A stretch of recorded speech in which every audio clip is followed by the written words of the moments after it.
literally like having the White House weigh in on how a Marine overseas is carrying out their tactical missions in Southeast Asia. It's quite frankly infuriating, and it needs to stop. You saw Tom Homan giving that interview from the White House lawn. Here's what the president said after news that ICE was going to pause its vehicle stops to reassess. He said, "We cannot give up on one of ICE's most important and effective crime-fighting tools, the traffic stop. Once we do, we're playing right into the criminals' hands." The two killings this week, Jason, were not the people that ICE was looking for. They were two folks that got caught up in their immigration stops. These officers were not wearing body cams. A lot of money has gone to DHS and to ICE and to Border Patrol.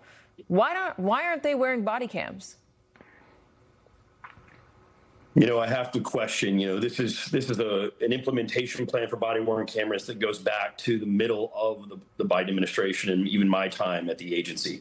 They have the money to do it. They can implement it within 30, 60, 90 days. They can do it widespread. They can put in the data infrastructure, the privacy controls. There's no rational reason why they do not ask these deportation officers to be wearing their body-worn cameras, to be carrying out both accountability and for officer safety. They're again putting the officers at risk as well as the communities. And, the sort of these ideas that in these two incidents, this is not sort of in their tactical tool or within their toolkit.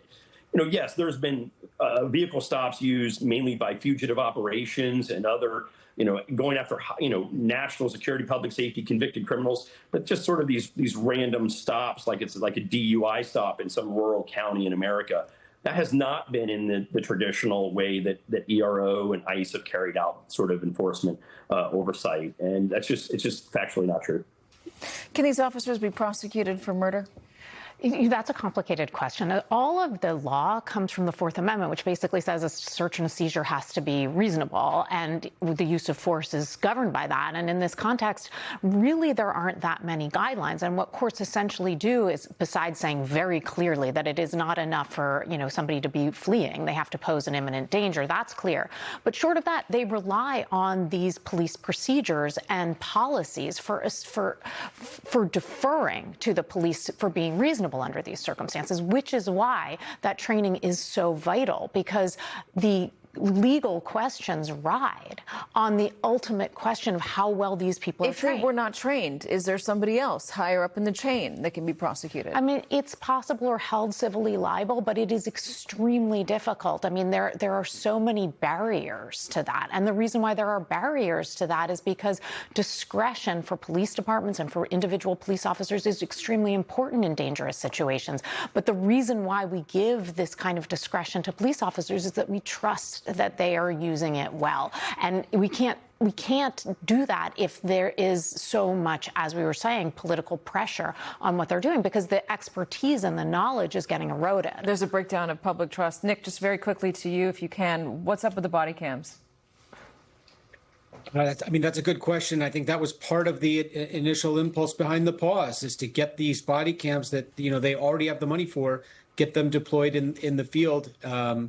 But, that's going to take weeks, if not a few more months. All right, Nick Miroff, thank you, as always, for bringing us your great reporting. Jason Hauser, Rebecca Royfe, thank you, too, as well. Coming up, has the White House lost control of its war with Iran?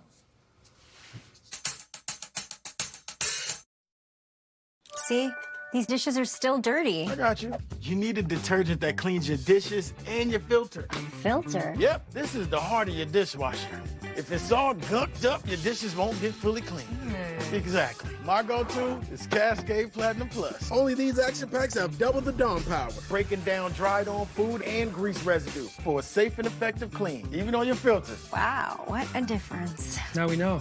Yep, that's what I do. Cascade. Roto-Rooter recommended, safe for pipes. My life was constantly interrupted by pee breaks, day and night, until I found Eucora's In Control. It's an herbal supplement that reduces my urgency, leaks, and nighttime bathroom trips. I was at the end of my role, but now I'm in control. Try today at Eucora.com. Don't kibble your dog.